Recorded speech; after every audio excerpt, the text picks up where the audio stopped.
Hoje vamos ler João 15, do versículo 18 ao 27. Se o mundo vos aborrece, sabei que, primeiro do que a vós, me aborreceu a mim. Se vós fosseis do mundo, o mundo amaria o que era seu. Mas porque não sois do mundo, antes eu vos escolhi do mundo, por isso é que o mundo vos aborrece. Lembrai-vos da palavra que vos disse, não é o servo maior do que o seu senhor. Se a mim me perseguiram, também vos perseguirão a vós. Se guardarem a minha palavra, também guardarão a vossa. Mas tudo isso vos farão por causa do meu nome, porque não conhecem aquele que me enviou. Se eu não viera, nem lhes houvesse falado, não teriam pecado. Mas agora não têm desculpa do seu pecado. Aquele que me aborrece, aborrece também o meu Pai. Se eu, entre eles, não fizesse tais obras, quais nenhum outro tem feito, não teriam pecado.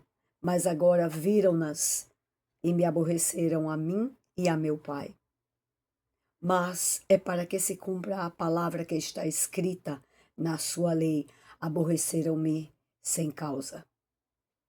Mas quando vier o Consolador, que eu da parte do Pai vos hei de enviar, aquele Espírito da verdade que procede do Pai, testificará de mim. E vós também testificareis, pois estivesseis comigo desde o princípio. Esta cena ainda é da ceia, da última ceia, das instruções finais, antes de Jesus ser preso. E o Senhor tinha consolado os discípulos até então, mas agora ele traz uma palavra de advertência. E a palavra de advertência é trazendo a realidade do mundo.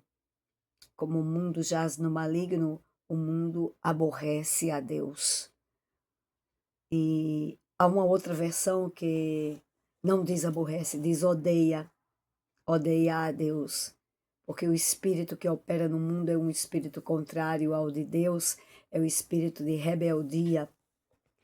E Jesus deixa claro aqui que o mundo vai se opor aos discípulos e que tudo que eles fizeram com Jesus, eles vão fazer com os discípulos.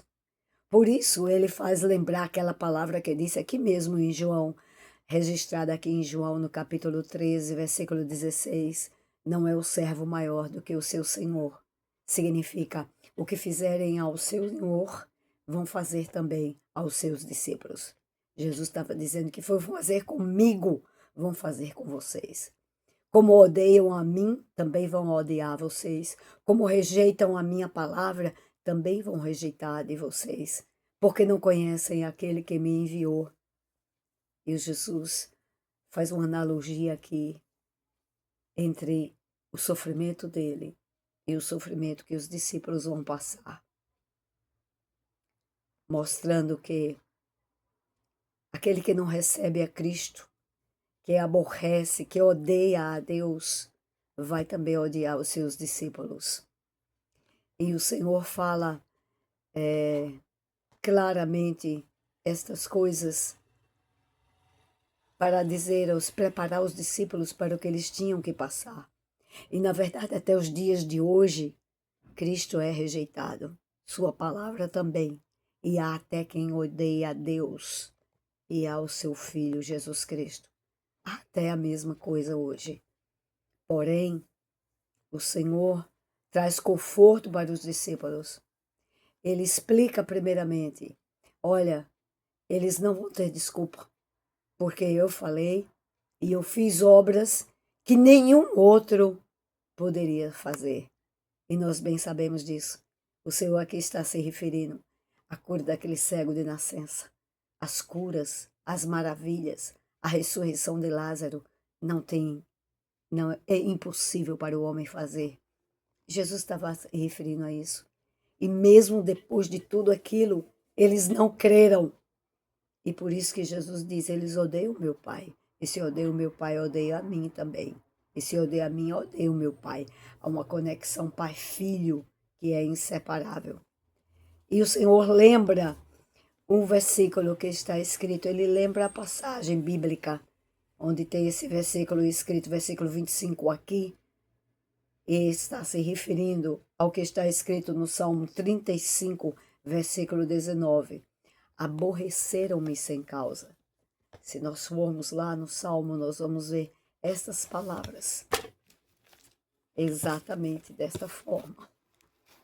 Aborreceram-me sem causa. Quer dizer, me odiaram sem uma razão, sem razão nenhuma. Ele fazia o bem, curava, alimentava, milagres, coisas maravilhosas.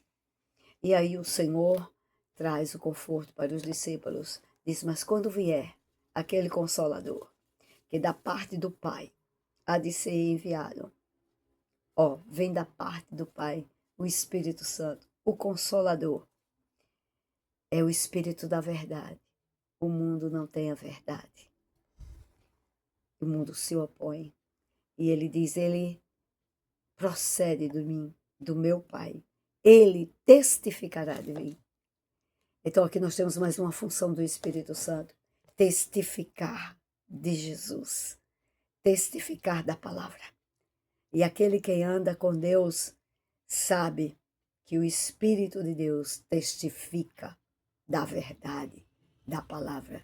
Fala aqui dentro, traz a convicção de que a palavra é a verdade. E Jesus diz, vocês também vão testificar de mim, porque desde o princípio estavam comigo, viram a maravilha, como João fala lá na primeira carta, nós vimos da palavra da vida, tocamos nele, nós somos testemunhos, não só oculares, nós experimentamos. Ele é a luz que veio ao mundo e os homens amaram mais as trevas do que a luz. E isso que Jesus estava falando, eles vão ficar no pecado, porque amaram mais as trevas do que a luz. Mas nós sabemos que o nosso papel é testemunhar de Cristo. E nós temos conosco o Espírito Santo, que nos ajuda nessa testificação de quem é Jesus. O que ele faz, o que ele fez, o que ele é e o que ele pode fazer na vida de cada um.